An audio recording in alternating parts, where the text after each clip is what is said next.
Welcome everybody to another installment of Prospects Overload.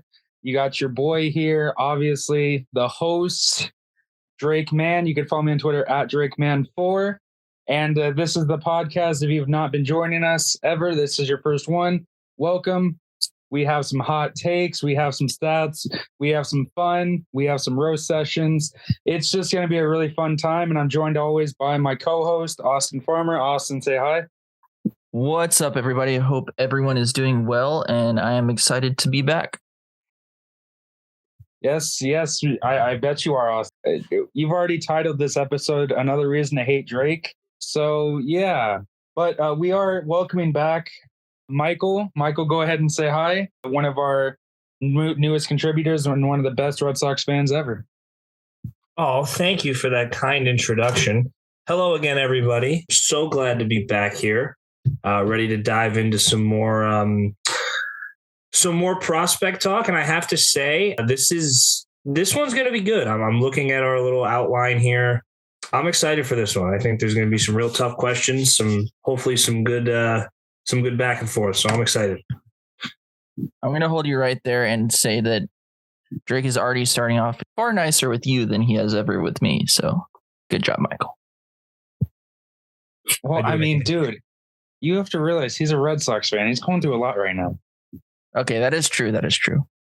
Yeah, see, you don't want to, lower his what's it called? You don't want to lower his confidence anymore than it already has been, Yeah, that's like I guess that's the one nice thing about brooding for them at the moment is that I do get a lot of pity from people. Which usually was never the case. Usually no one gave me, no one really cared, but it's gotten so bad that, we're at that point now. So I appreciate it. Hey man, if the Rangers can come back from the 2020, 2021 and 2022 season and win a championship, Red Sox will be all right. I mean, but the thing is the Rangers we're actually spending money and the Red Sox don't want to do that, but that's also true. Yeah, we're pretty aggressively not spending money. Well, wait. No, the owners are spending money. But they're spending it on golf, I think. Yeah. I don't know if I think I read that right the other day. They're entering this new golf related partnership. Interesting. I don't know. Anyway, I think that's enough Red Sox talk for right now. At least we have a few new segments coming at you. The first one, I didn't really know what to name this, so I named it the Draft Oopsies, but they're the biggest whiffs from a certain draft. And this time we're doing the 2017 draft, which the 2017 and 2018 drafts were fairly weak in terms of talent actually coming through each system and making a big name of themselves. And these are all pretty much going to be first round picks. But Austin, I'll let you start because I see yours is fairly interesting. Yeah, so my guy, I was very high on as he was coming up through the system all the way through his second year in the bigs. But at this point, he's definitely a big oopsie. That's going to be former first round pick Jo Adell of the Los Angeles Angels. I think when he came up, or as he was developing, everyone thought that he would be a solid bat with really good power. And his athleticism was really good. Defense looked solid coming up, as well as his arm. As it ends up, his defense has been garbage. He has not learned how to hit a baseball in the bigs. And when he does actually connect, the exit velos are still good, but then he gets hurt. So that's definitely a big oopsie there. Well put. That is interesting. And but anyway, Michael, do you have anything on the Jo Adell in there? No, I completely agree. I was actually considering using him as my pick as well before I saw that Austin had gone with him. But no, I think he falls perfectly into this category. Definitely a guy that was everybody league wide was just so high on for a while. And, the talk was always, wait till they put Jo Adell in the same outfield as Mike Trout. Like the Angels are finally going to go places, and they didn't go anywhere. And no, everything was spot on with in terms of his ability, not being able to the hit tool is certainly not there. The defense has been even worse. So yeah, definitely a very big whiff on behalf of the Angels, but that's kind of been their MO for the last 10 years, I had to say. They definitely love drafting the African-American athletic outfielder. That's for sure. So, just another thing to disappoint Mike Trout with. Yeah. I mean, and the Angels did go all pitchers at one point. If y'all remember that draft, that was 2022, actually. Yeah. Yep. Yeah, all pitchers. And I don't believe that hardly any of them have panned out so far. So I don't know what's going on in LA other than the Dodgers are ruling supreme there, which, I should probably burn my esophagus just for saying like that. But Michael, yours is pretty interesting because the guy that you put down, he torches the Cardinals every time they play the D-backs, and it's really annoying, and I hate this guy because he does this. But go ahead and say yours. Yeah, well, you really are unlucky in that regard because he doesn't really torch anybody else. But my pick was the 7th overall pick from 2017, Pavin Smith, first base outfield for the Diamondbacks. I think when you take a guy that's destined to be a first baseman or a corner outfielder in the top 10, you're expecting very high power numbers. And so far throughout his major league career, he's hit 28 home runs in 4 seasons. Granted that not all of those have been full seasons. The first one was only 12 games, but still not a lot of power, has not hit. 267 in 2021, which is something, I guess. But after that, it's been 220 and a $188. So just really no production from Smith whatsoever. And he was obviously never known for his fielding ability or his ability to run. So he doesn't have that going for him either. So it was definitely a high risk pick to begin with, taking him at 7, but now at 27 and, it not really going anywhere. I'd say this definitely qualifies as an oopsie for the Diamondbacks draft room.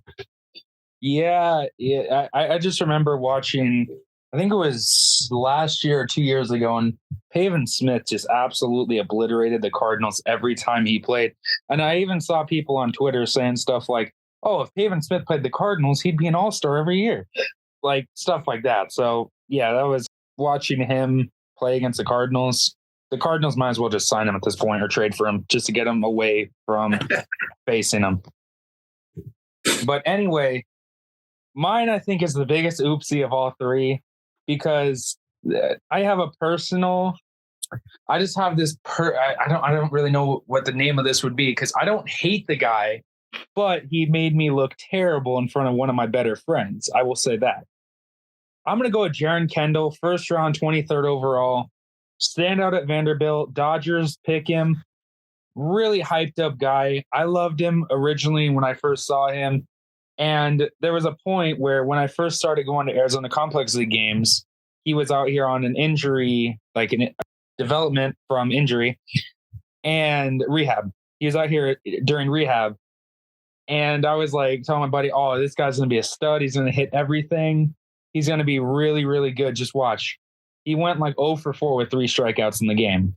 And my buddy completely gave me crap the entire rest of the game, the rest of the day.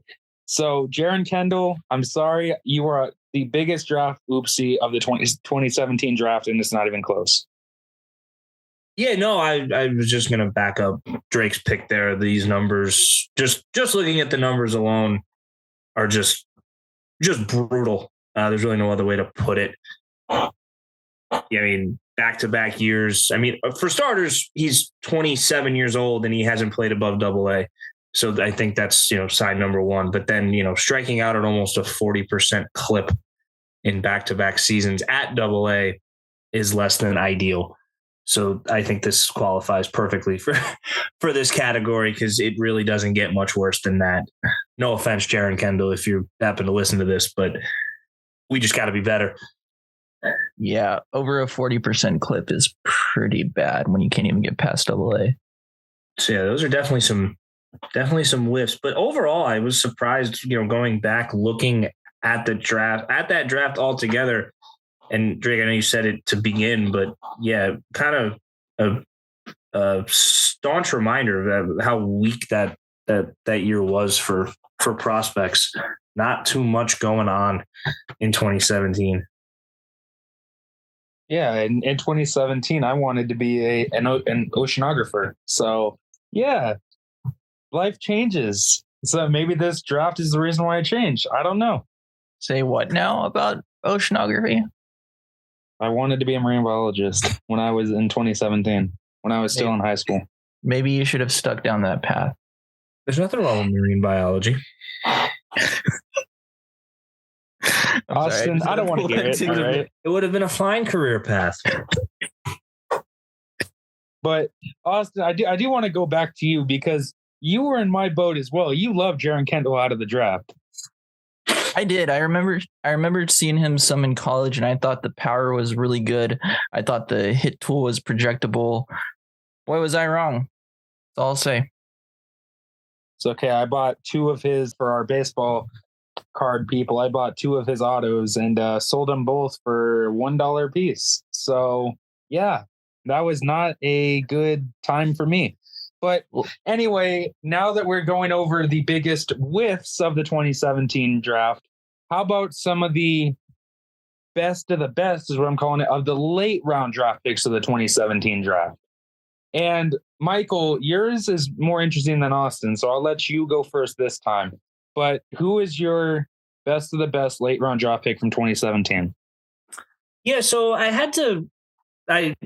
before I get into it, I had to check to make sure this guy actually qualified, because technically he hasn't been successful with the team that originally picked him. So I didn't know if that necessarily counted for this category, but nevertheless, I of course had to find a plug for the Red Sox somewhere in this podcast, and this was the perfect one for it. So my pick is Garrett Whitlock. He went to the Yankees of all teams in the, I don't even remember what round, but it was definitely a later round. I think it was definitely a later round.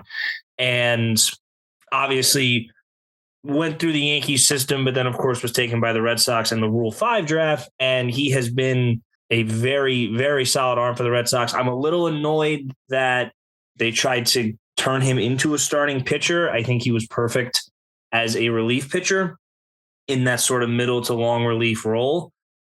But typical of the Red Sox, they like to try and make everyone a starter. And it's, he's kind of regressed a little bit, but I do know for a fact he's kind of, I guess I'll say rejuvenated himself. That's kind of that's not really the best way to put it, but you get what I'm saying. Heading into 2024, and given the Red Sox complete refusal to sign any other form of a starting pitcher, he does look like he's going to be the 4 or 5 starter in the rotation. So who knows? But so far, overall, the picture has been great for him. He's been a great addition to the Red Sox. And hopefully he's, due for a little bit of a bounce back in 2024 to really solidify himself as a member of their rotation. But Garrett Whitlock is my best of the best, my steal, if you would, from the 2017 draft. Yeah, the Red Sox actually stole him from the Yankees. When was the last time something like that happened? Well, we might be saying that again in a few years, depending on the trajectory of Dick Fitz, but I would say Dick Fitz has an upward trajectory. I hope so. I certainly do. Austin, were you just trying to make a pun there, or were you being genuinely serious? Oh, no, I was trying to make a pun. This is not a PG-13 podcast. I know exactly what he was doing, and it was very well done, Austin. I do have to commend you. Thank you. I appreciate that. Don't feed his ego. He already has a big ego. Don't feed it. Do I, though? Do I really have a big ego? Yeah, you do. Yeah, you do. Don't worry. Whatever you say. But Austin, I'm looking at yours, and you also went with a relief pitcher. So I'd love to hear your take here on your guy. Yeah, so my guy is going to be Jake Cousins, who is a 20th round draft pick out of the University of Pennsylvania. He has dealt with arm issues. He's going to be 29 this season, so it's not like he's anything super amazing, but the fact that he's a mid-90s guy that has shown some success while being a 20th round draft pick is pretty incredible. Obviously, the command hasn't been there, but he's put up good K numbers. And yeah, I do actually have a buddy that pitched at Penn with him. So that's kind of where I first heard the name Jake Cousins. And yeah, simple enough explanation as to why I picked him. Interesting. Yeah. Yeah. I know that Jake Cousins was with the Brewers, and I know he was pretty good for a couple years. And I think he's now with the White Sox. I think that they signed him, but yeah, yes, overall, he is now with the White Sox, and yeah, he has had arm injuries, so we'll see what happens moving forward. But he has shown signs of success, which is pretty incredible for a 20th round pick. But anyway, I'll go through mine really fast. I have two, actually, because I think that they equally should be talked about here. Josh Rojas of the now of the Mariners, went to the same community college as I am, or I currently am, and he is one of my favorite players because of that. He was the 26th round for Houston, and if you don't remember, he was in the same trade that netted the Astros Zach Greinke that originally helped them go to the World Series. Tom Cosgrove is the other one I want to talk about. He debuted this year, had an excellent season, one of the better relief pitchers for the Padres, and he was a 12th round pick. So it's gonna be really interesting how he develops going forward. But yeah, those two are both really solid for late round picks in 2017. I've always been a fan of Josh Rojas, and I have also one of the reasons I became such a big fan of him was because of anybody out there or you guys, I don't know, if you play MLB The Show, there was one year, I forget which year it was, he had a card that was like the perfect pinch hitter against right-handers because he had like juiced power against righties, and he was awesome to use, and he was like an automatic home run off the bench. So always he'll have a soft spot for Josh Rojas just because of that reason. That's an amazing reason. Anyway, moving on here to another new segment, and I'm calling that this If They Signed. And now this is me challenging you two to guess which team drafted these three individuals. And then we're going to talk about, in an alternate universe where they did sign, what would it look like going in the future, or the present or the future? So our first one is Adley Rutschman. And I have three clues for each one of these. So Adley Rutschman, AL team, has one of the best players in baseball and is West Coast. Austin, what do you think? I'm guessing the team that originally signed him here or drafted him. Originally drafted him, but he didn't sign. West Coast. I'm going to go Los Angeles Angels. Okay, Michael? Yeah, I mean, I was going to guess the Angels too, but just for the sake of the game, we're talking AL West Coast, best player in the game. I'm going to say the Mariners. Michael is correct.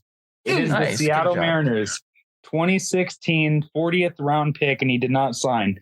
But I wanted to talk about this lineup with Rutschman in an alternate reality where he signs.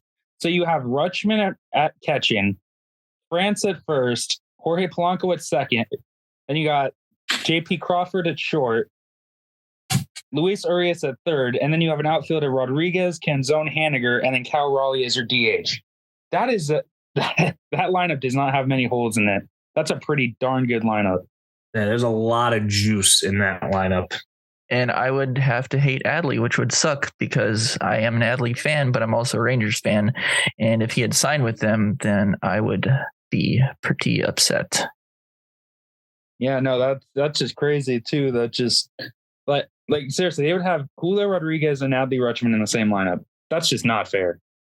That's a lot of Silver Slugger awards. A lot of Silver Sluggers, a lot of MVPs. Gold yeah, gloves. but seriously, Gold but then gloves. he turns out to be the number one overall pick. So it's really set in stone there. Maybe another end of days clause like Julio has in his contract. Mayhaps.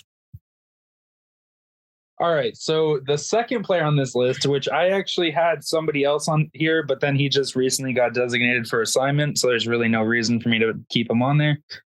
and I figured this out today. Shane McClanahan. And here are the three hints. NL team, East Coast, and traded 2-star right-handed pitchers last season. Oh, come on. This one's pretty obvious, but either you can answer.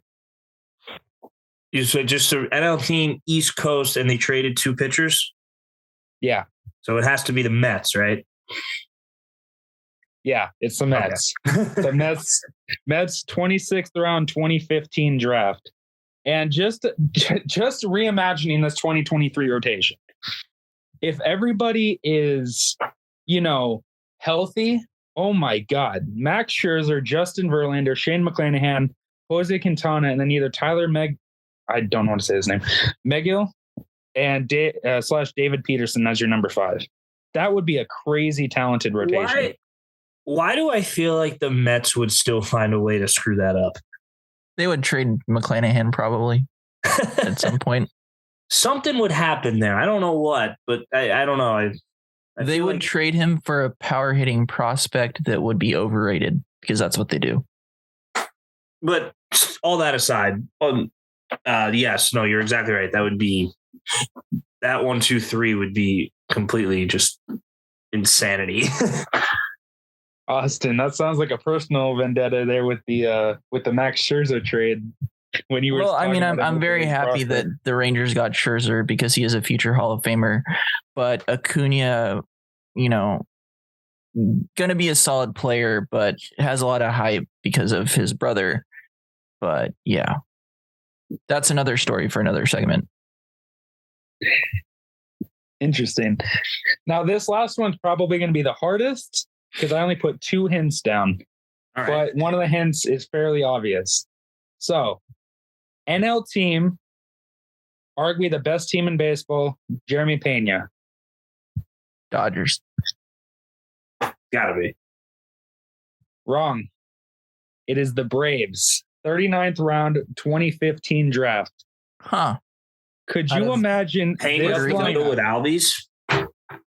I'm sorry. Say that again. Sorry, I think I cut off what you were about to say. I was going to say Pena up the middle with Albies. That's pretty sick. Sean Murphy at catcher, Matt Olson at first, Ozzy Albies at second, Jeremy Pena at short, Austin Riley at third, with Michael Harris, Ronald Acuna, and Jared Kelenic in the outfield with Marcell Ozuna DHing. That lineup has no holes whatsoever. Stacked. Absolutely. That is stacked. crazy. If you're an opposing pitching coach, you just say good luck. Exactly. Dude, when I saw that Jeremy Pena was originally drafted by the Braves, I'm like, oh, this has to be that team would be just insanity. My goodness. But anyway, that was our little thing. I think Austin got 0, Michael got 2. Sounds about right. Yeah, I mean the hints were obviously helpful. If there were no hints or even just one hint, I feel like we'd still be guessing. Yeah, but no, I like that, and it's crazy to think about that sort of stuff too, especially with players of that caliber. Without the hints, this would be like a 3-hour long episode. Well, I mean, I had to give you at least some type of hint because if not, like Austin, you said the Washington Nationals. I don't think the Nationals would even come close to drafting Adley, which would be crazy. I mean, they could have taken him as a 39th round pick back in the day with the chance that, that they might get him as an overslot. But yeah. Wow. You just made me feel old by saying back in the day. Well, we are old. I feel old. Listen, dude, I'm only 23. Let's relax. I'm almost 29. What's your point? Oh my goodness. Here we go.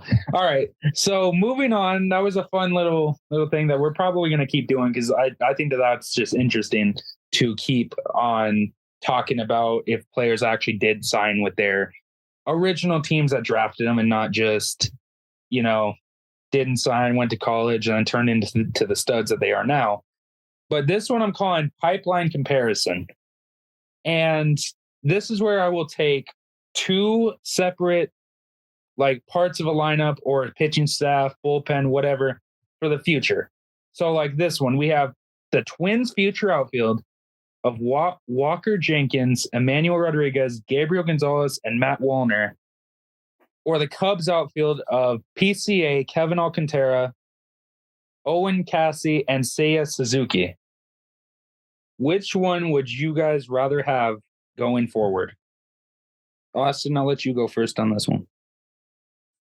So this is a really tough exercise here because Walker Jenkins looks like a legit prospect. Not that, Kevin Alcantara and Owen Casey aren't, but he looks like he could be a centerpiece in the Twins lineup moving forward. And Gabriel Gonzalez is a new guy that was just traded over. Wallner has good pop, but I'm a little bit biased on this one, so I'm going to go with the Cubs option. PCA, I've seen a bit of him coming up. I think he's got a good hit tool, really good speed and defense. You know how very high I am on Kevin Alcantara, one of my absolute favorite prospects. I think he only gets better if he adds a little bit more to his frame. Owen Casey has solid power projection, and Seiya Suzuki is looking pretty good starting off his career in Chicago.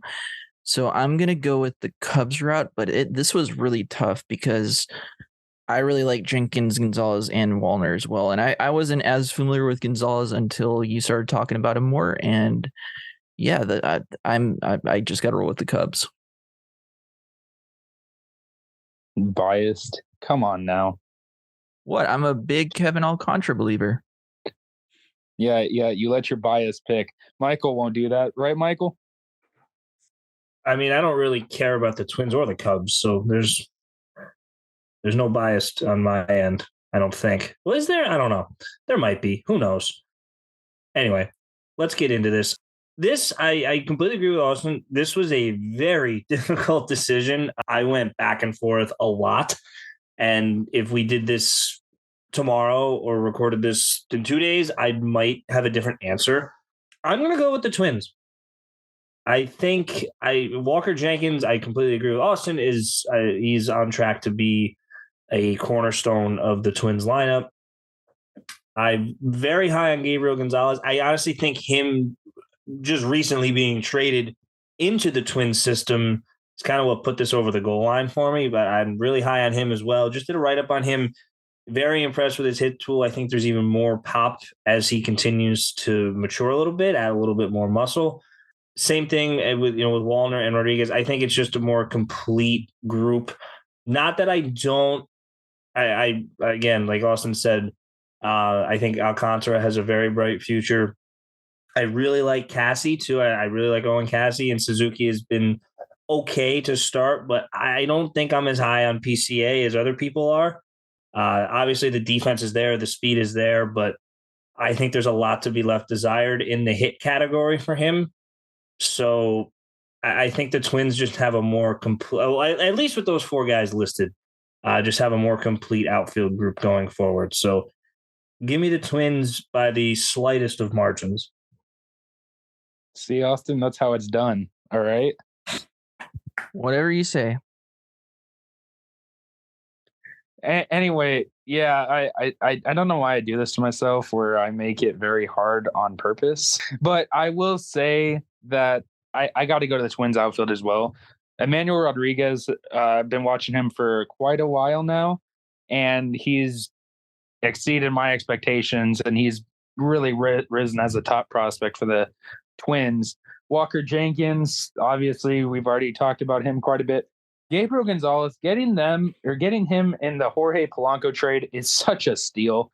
I got to see his debut at Arizona Complex League, and my goodness, the man can mash. Like, I don't know about defensively. Defensively, he might be a little bit, but his bat is going to play extremely well, especially in target field, especially gap to gap. That'll be just crazy.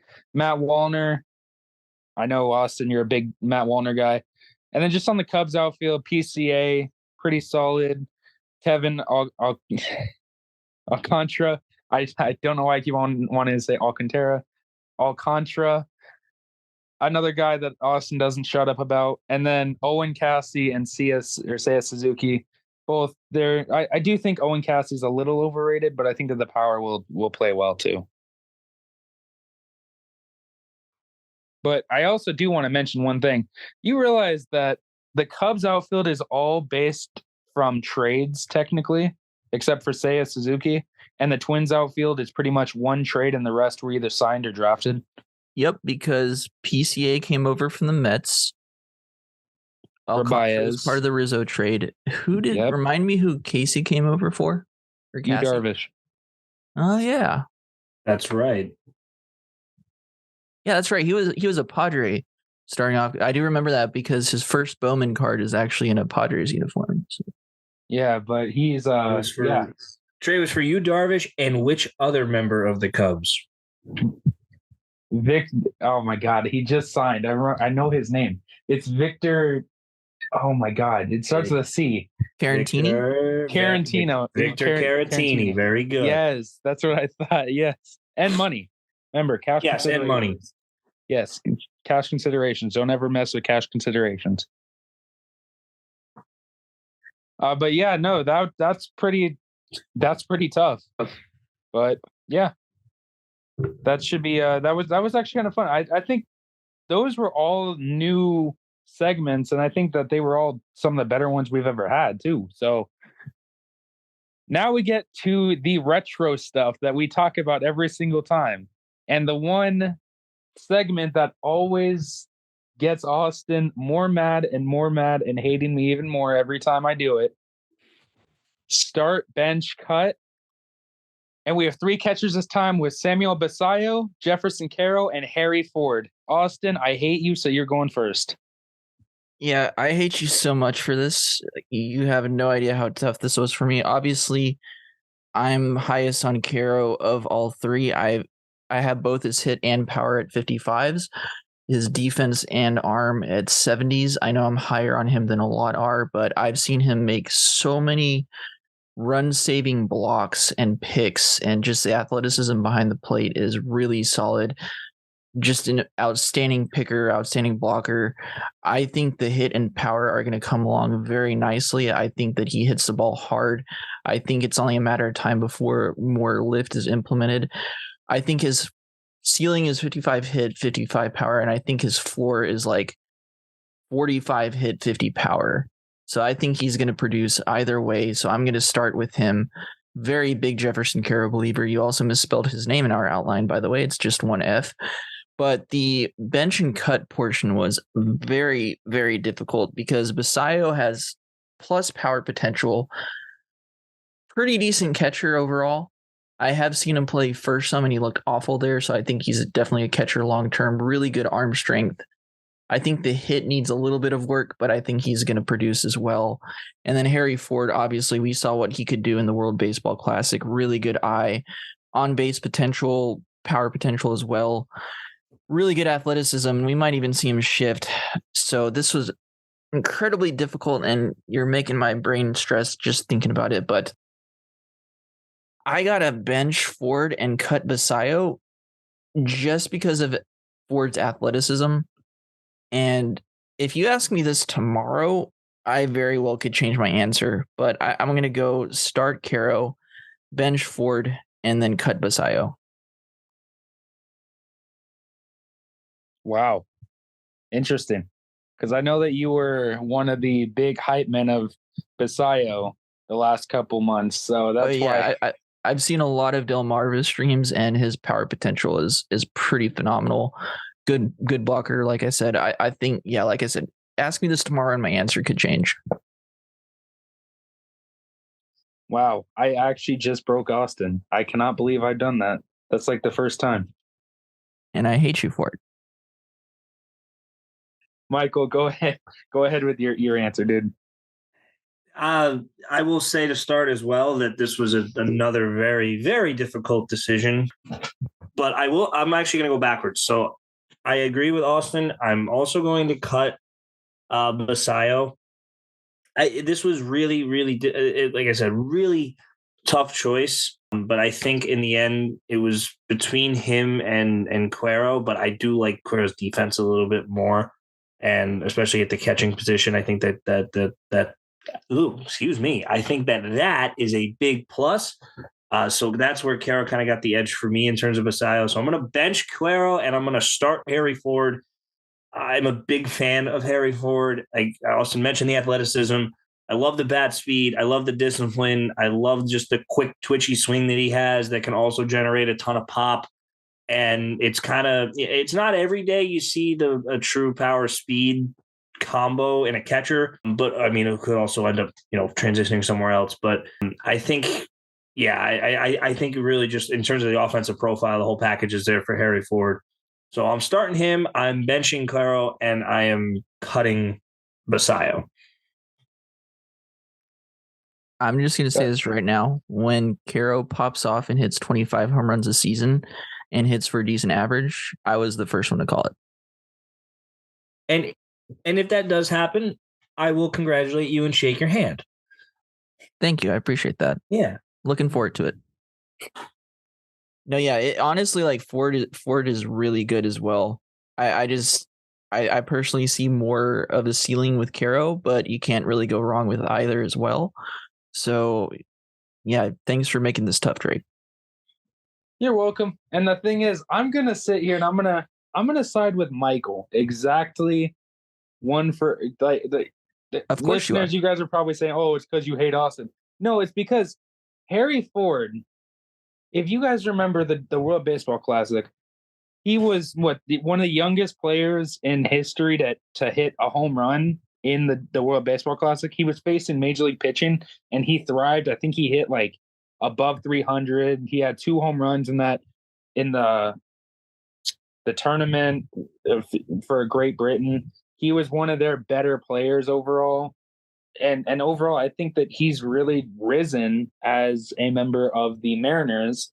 And I think he's coming faster than the Mariners are expecting. So as much as I like Caro, I think Harry Ford takes over in this. And Basayo, I haven't seen a lot of, but from the way that you guys are describing him, Basayo would unfortunately be the one that gets cut here, especially if his defense isn't as good as Harry Ford or Jefferson Caro's. Because at the end of the day, catchers don't really need to hit; they just need to be good leaders and good defenders. And I mean, his defense isn't bad. I'm not saying that by all means, but compared to both Caro and Ford, it's the worst of the three. Yeah.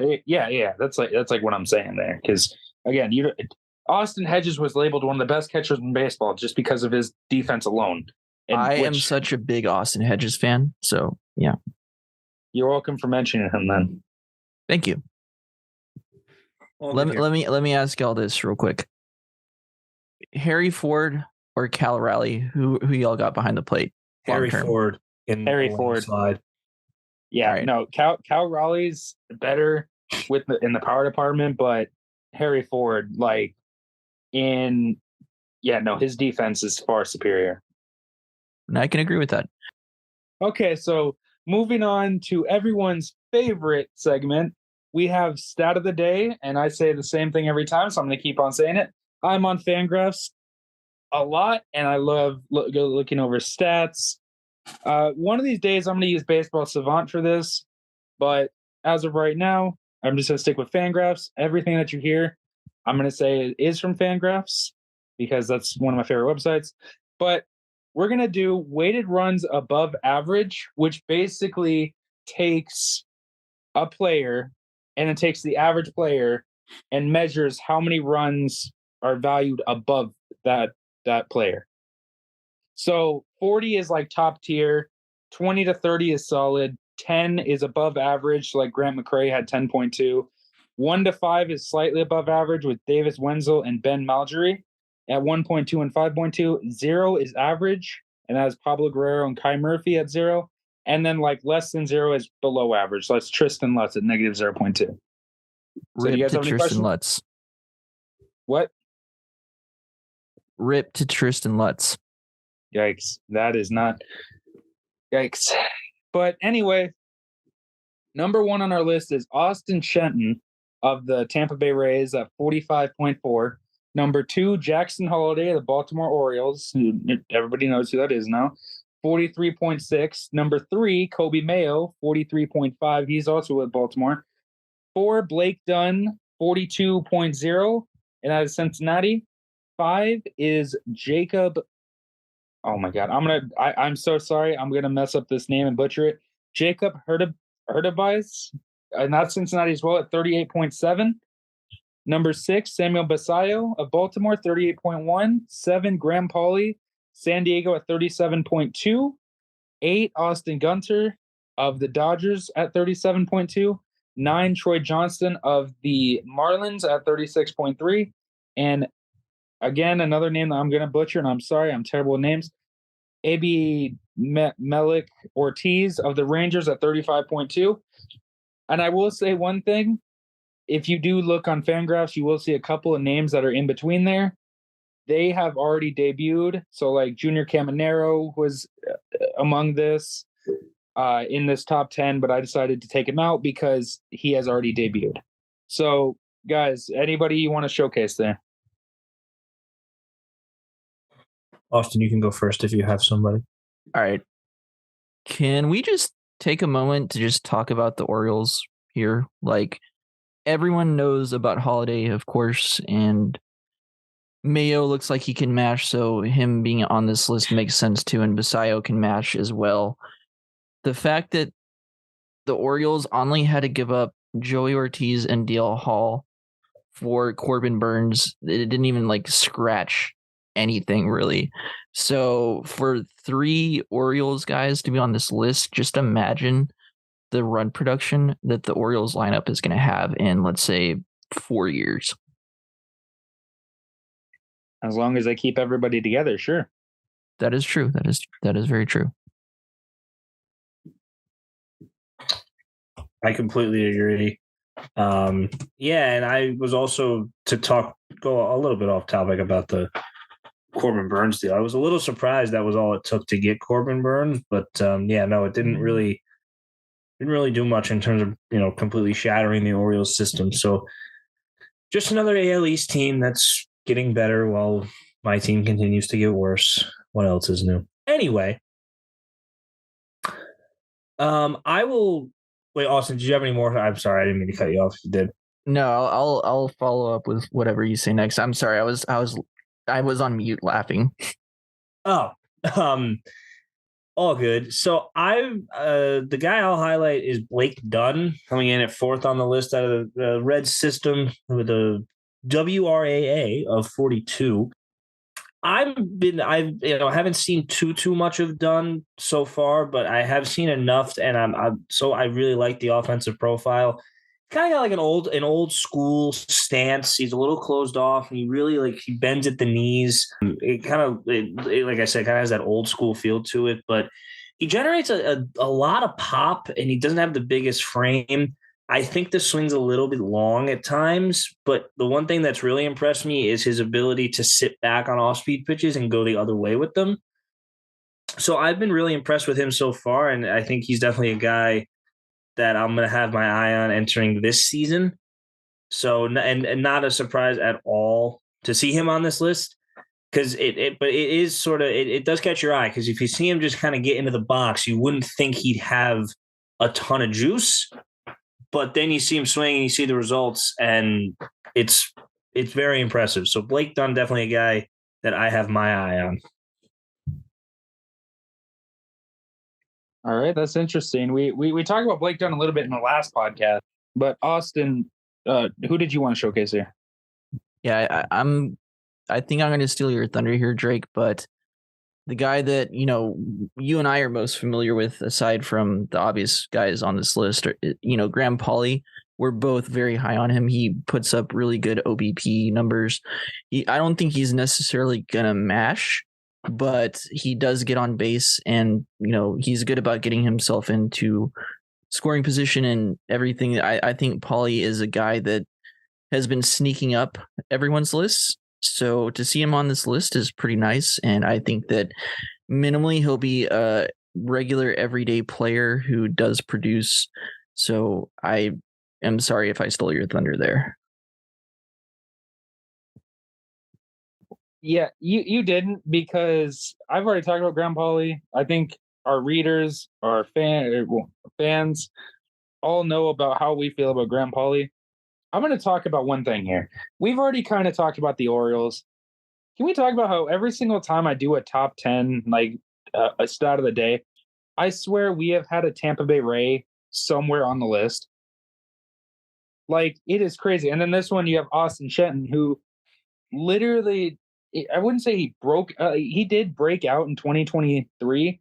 He's probably going to go to the Rays and do incredible things for 2024, something like that. I'm just saying, he has bat speed, he has power, hit tool looks pretty good. The only problem is he's 26 years old, but he could realistically make the Rays out of spring training and make them better. So again, the Rays lose a ton of talent, yet they're continuing to bring in more guys that can potentially continue to make the Rays underdogs every year and make them one of the best teams in baseball. Every year they seem to do that. Or another AL East team that Michael unfortunately has to deal with. Sorry there, buddy. Thanks for the reminder. Sorry, that's what I do. That's what I'm good at. Thanks for the reminder. That's all right. The Rays have always been the one team where it's like, even if I've always just assumed that they're going to be an issue, because even if they don't, like, you kind of exactly what we just said, even if they don't appear that they have a good team going into the season, you just know that someone's going to show up that just either, tears the cover off the ball or, can just shove on the mound that you've never heard of, have no idea how he got there, but he's on the Rays. So, yeah, they're always a team that I can never sleep easy about. Yeah, Austin and I were actually talking about this. I think it was yesterday, Austin, when we were talking about the Tyler Glasnow trade, how the Rays got Ryan Pepio in that trade. And now he'll probably, even though he's more of a mid-rotation arm, he's probably going to play up to like at least a number 2 because of his stuff, and it's the Rays. Yeah, that was yesterday. And yeah, the Rays are good about finding their guys and developing them. Like you said, Pepio is probably going to be a mid-rotation guy, but if he can stay healthy in 2024, expect a breakout season. Especially with that changeup. Oh, man, that is one of the best pitches in baseball. Oh, mama. And especially when the Rays, oh, God. I really just want to know what the Rays are going to do with him. So on to our final segment of this podcast. We have everyone's favorite that has gotten us a little bit of controversy in the past. Overrated, underrated. Now, we have had people say Jason Dominguez is overrated, Austin with Anthony Volpe being overrated. A bunch of we had Jackson Holiday overrated. We had a bunch of other guys overrated. Austin, I see yours is completely filled out here, so I will let you go first with we're going to go overrated first instead of underrated. Overrated player.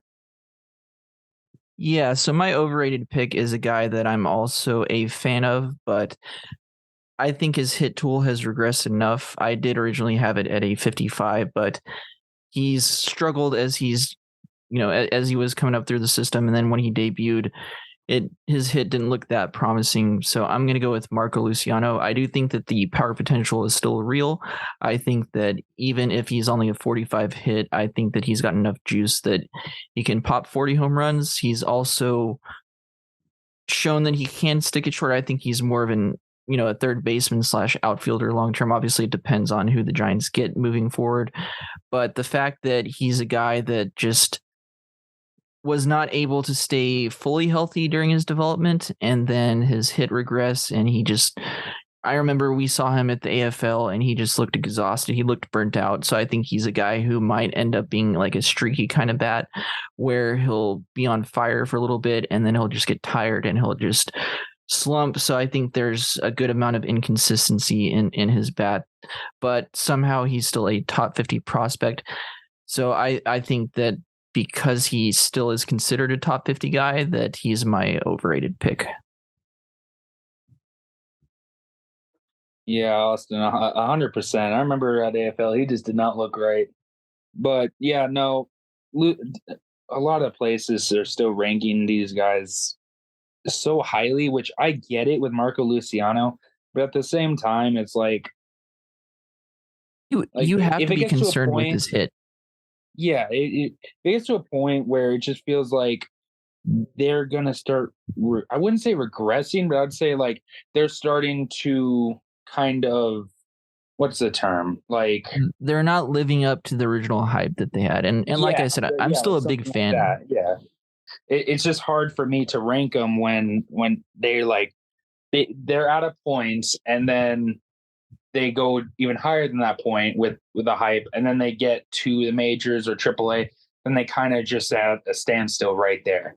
That's kind of like how I'm trying to explain it. I know I'm terrible at explaining things, but So Bobby Dahlbeck.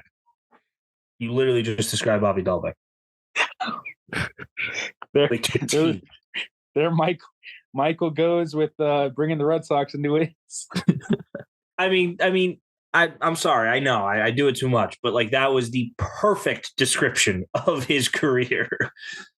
Like spot on. I do remember all the hype that Dahlbeck had coming up too. Like he looked like he was going to be a big power guy, and yeah, he's just And for 2 weeks, that's exactly what it looked like. It looked like we had the perfect corner infielder to go along with Devers, and then I don't know. I genuinely don't know what happened. But anyway, that's not the point here. Continue. Hey, yeah, like I was saying earlier, Dahlbeck got a standing ovation. You treat that man with respect. He does. They love him in Worcester.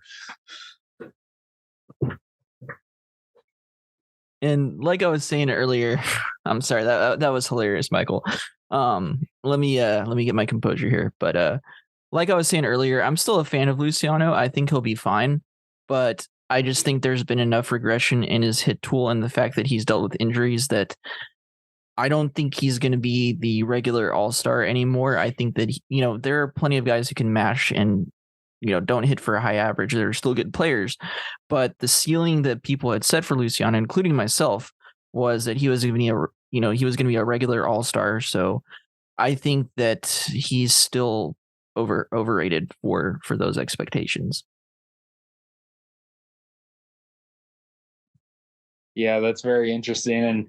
And what I'm seeing here from Michael's overrated, it's very interesting because this guy also has a kind of a injury plagued career so far. But Michael, I'll let you take over. So my pick for the overrated portion is George Valera out of the Guardians system. And I know that injuries have been present, obviously, throughout his entire minor league career, but I'm still given. I think this is another guy that kind of fits perfectly into that conversation of, he's always been in that, wait till they add this guy to the lineup rhetoric, if you would. But in the time that he has been on the field, it just hasn't. Nothing's really jumped off the page. I mean, 73 games in AAA last year, 256 at bats, hit 211 with 10 home runs, and that was definitely not the projection I think that a lot of people had for him. I saw him as a much more of a better power hitter, if you would. So yeah, obviously the injuries do make it tough, and he could have a fully healthy season this year and prove me wrong altogether. And for Guardians fans' sake, I hope he does. But right now, as it stands, George Valera has definitely been, I think, a little overrated, a little overhyped. I think it's time to kind of cool down the expectations of him. Could he still end up as a consistent player in the majors? Of course he can, but I think it's time to kind of tone down those expectations from necessarily being like a cornerstone, if you would, in Cleveland. All right. Well, I will say, Michael, that Guardians fans, good news. I will be talking. My underrated is in the Guardian system. All right. So, fellas, my overrated it has to be Roderick Arias of the Yankees. We pick on the Yankees a lot, but I will say their prospects normally are very overrated. I will say that right now. Arias, I don't know how right now you can put him ahead of some of the guys that he is ahead of in a lot of the top 100s. I've seen him ahead of Brock Porter. I've seen him ahead of Hurston Waldrop. I've seen him ahead of Brock Porter, and I get that the tools are just there to dream on, but he didn't hit in the DSO, and he hit decent in the FCL, but again, everything is raw with him, and it still has not come together yet. I get he's 19, but it's going to come to a point like he'll probably repeat the FCL or he'll be in low A. And the tools are loud with Arias. I just don't think that right now he should be getting ranked as highly or talked about as much as he is. Now, he could shut me up in 2024, and he probably will because he is a really decent, good player. But at this current moment, he should not be getting as much praise as he is currently getting. I just want to say that, you say you said before that we don't make fun of the Yankees enough. Or we make fun of the Yankees too much. I don't think we make fun of them enough, but that's just me. Carry on. I mean, I'm pretty proud of myself that I kept myself on mute at the mention of Volpe. So, yeah. But sorry for their behavior, Yankees fans. It's okay though. You have 20 at me. I don't care. Go ahead at him. At Michael, what's your ad on Twitter? Michael Murray J. Bring it. I'm open. I'm ready.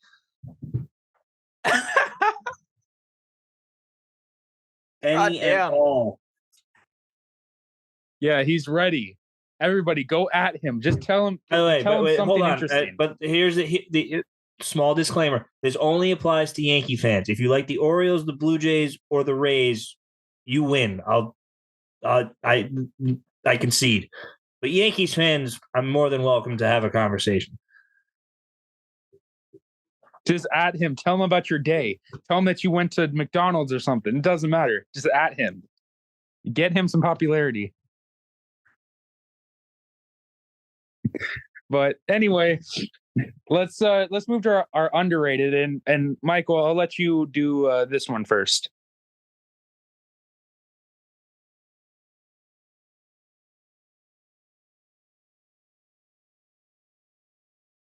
Michael, you good? Hello? Yeah, can anybody hear me? Yes. Yeah, we can hear you now. Okay. I don't know what happened. My mic stopped working. Yeah, a Yankees fan clearly works for Zoom. So, isn't that ironic? That's not going to stop me, but isn't that ironic? Sorry about that. I don't know why that happened. Did this come on? Whatever. Anyway, jumping back in, I do excuse the technical difficulties. My underrated player is Wilmer Flores, and it's not the Wilmer Flores that once started to cry when he found out he had been traded. Wilmer Flores from the Tiger system, the right-handed pitcher, and I know he's a little bit older in terms of prospects, and I know the stuff doesn't necessarily jump off the page by any means, but the fastball is good. It's got it. There's some movement there. I think he can play well up in the zone. And I really like his changeup. I like the deception he can get with that pitch. The one negative to it is he does have a tendency to leave it in the heart of the plate, which is obviously something you do not want to do, especially to professional hitters because they live for changeups that get hung. But I think a lot of times with pitching prospects, it's they have a fastball slider, fastball curveball, and they have to develop a changeup. So I'm always a fan of a pitcher that kind of has that changeup going for him already. And there's a curveball there too that I really like as a spike pitch, but can also be thrown for strikes. And he's just, he's got a big body. He's got a big frame. I think he can do even better and continue to kind of progress in terms of velo as he continues to really work on driving off the rubber a little bit more, getting more into his lower half. But I think this is a really solid arm in Detroit's system. One that obviously is, it being underrated kind of flies under the radar, especially compared to guys like Job, but really high on him. I think he can get some big league innings sooner rather than later, especially, unfortunately with the way that the Tigers are trending, still kind of in that rebuilding phase. But Wilmer Flores is a guy I definitely will be keeping my eye on as he continues to climb through the Tigers system. Yeah, very, very interesting. I want to go back to what you just said about how guys normally have a fastball and a curveball or slider, or sweeper, whatever it is, and they have to develop a changeup. I've been trying, like, that's one of my philosophies as like a pitching coach, is that I want my players to be able to throw their changeups and have it be effective. And that should be their best pitch in their arsenal or their fastball. Like, that plays well off of the fastball to make it one of their better pitches. And speaking of that, my underrated guy is actually one of those guys. If we could transition. Go right ahead. Wow, look at that transition.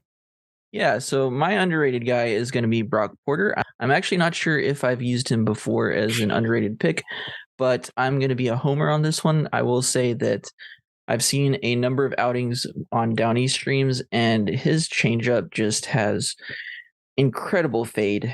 I think it's easily a plus pitch, plays well off his fastball. He's got a really nice slider in his arsenal too.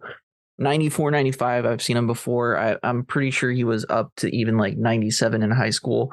But unfortunately, low A streams don't have velocity unless you're Fredericksburg. So I have seen him mostly mid 90s, which nothing wrong with that. And, you know, he's got command issues early on, but you know what? Pitcher coming out of high school doesn't. I still think that he's going to be easily a number 2, number 3 guy for the Rangers. But the fact that he's got both a plus fastball and plus changeup mixed in with an above average slider, I think he's bound to have an arsenal that brings him a lot of weak ground balls and a lot of strikeouts as well. So, you know, nice transition there. You two both went with pitchers, and as I kind of foreshadowed, so we've had 2 good transitions today. As I kind of foreshadowed earlier, that my underrated prospect was in the Guardian system. I am going to go with a player that his brother is one of the best prospects in baseball. His brother will not get talked. People don't shut up about his brother because how good his brother is. But he is at his level, in my opinion, in everything except for power. And I'm talking about Jason Trio. Jason's hit tool is one of the best I saw at Arizona Complex League. He hits the ball where it's pitched. He has tremendous bat control, keeps his barrel through the zone so incredibly well. Left-handed smooth swing, just everything that he does is good, is well. Only problem is high ground ball rates, but I think as he matures, he still is only like 18, 19 years old. So he is going to mature and start to add more lift and power to his game. I still think his power won't really be the best part of his game, but I still think he could be like a 40 power hitter, 45 power hitter, while also being a leadoff hitter with speed and control in the zone. Jason Trio is one of the more underrated guys because he's never talked about, and yet he's going to put up decent numbers at every level. I really feel that. I mean, the Trio family, I want to know what's going on with that DNA there. They have 3 guys in Major League Baseball now, or in minor league baseball? That's crazy. And I think I think there's a 4th on its way too. I don't know though. I'm not, don't quote me on that, but I'm pretty sure I thought I saw something on that. I definitely know of the 3, but of a 4th, I'm not sure. I know it's Jason, Jackson, and Byron. So I don't know. No, but I might just be just full of it whenever I say that, you know, that there's a 4th on its way. I don't know. But let's just finish this here. This has been a really fun, entertaining, like an hour, 2 hours that we've done this now? It's been really fun. A little over an hour. A little over an hour. Yeah, see? Yeah. But yeah, no, we've been doing this has been really fun, entertaining. We had a few really interesting takes today, but at the end of the day, I think that was a really successful podcast. And Austin, obviously, what are your thoughts there? Yeah, this was a lot of fun. It was really funny hearing Michael be depressed because I've definitely been there myself. Michael, you'll be all right. Eventually, the Red Sox will have to learn how to spend money again if the Rangers can, whether that's new ownership or what. But nonetheless, this was really fun. So, you know, nice stat of the day, new segments covered, and I had a blast. I was, I had myself on mute a lot of the time because I was laughing so hard.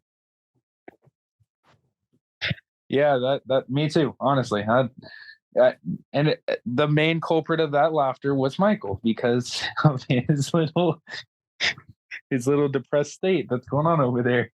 But yeah, no, Michael, you wanna say goodbye and anything you want to plug?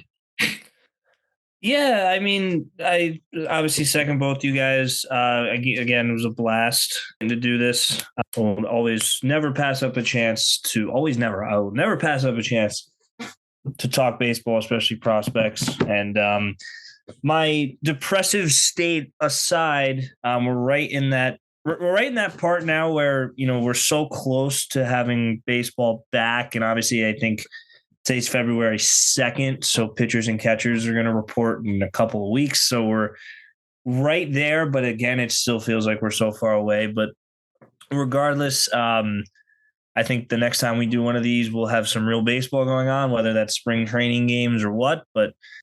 And ready for despite the outlook for my team, I'm ready to pour my blood, sweat, and tears into 162 games. Even if only like 70 of those, maybe less, will result in wins. But anyway, it was a blast, and I'm very much looking forward to the next one with you guys. Me too, man. And we are working on our risers and shiners. I know we've said that in the past, but this time we have the help. We have the time. We're going to finish every team. We're going to get that done. That is my promise to all of you, and Austin's promise. And Michael, just he just has to sit there, look pretty, and do his stuff, and he's good. But anyway, guys, that'll be all. Yeah, so I'm gonna give one shout out real quick. Michael, you did just do your first scouting report for us. You covered Roman Anthony. Great job on that report. I really like the depth that you put into it.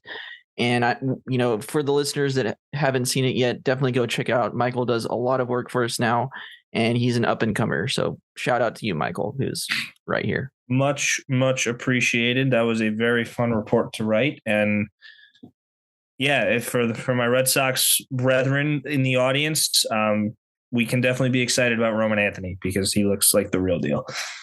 And maybe a Mickey Romero report in the future. Did you just say Mickey Romero? Mikey Romero report in the future.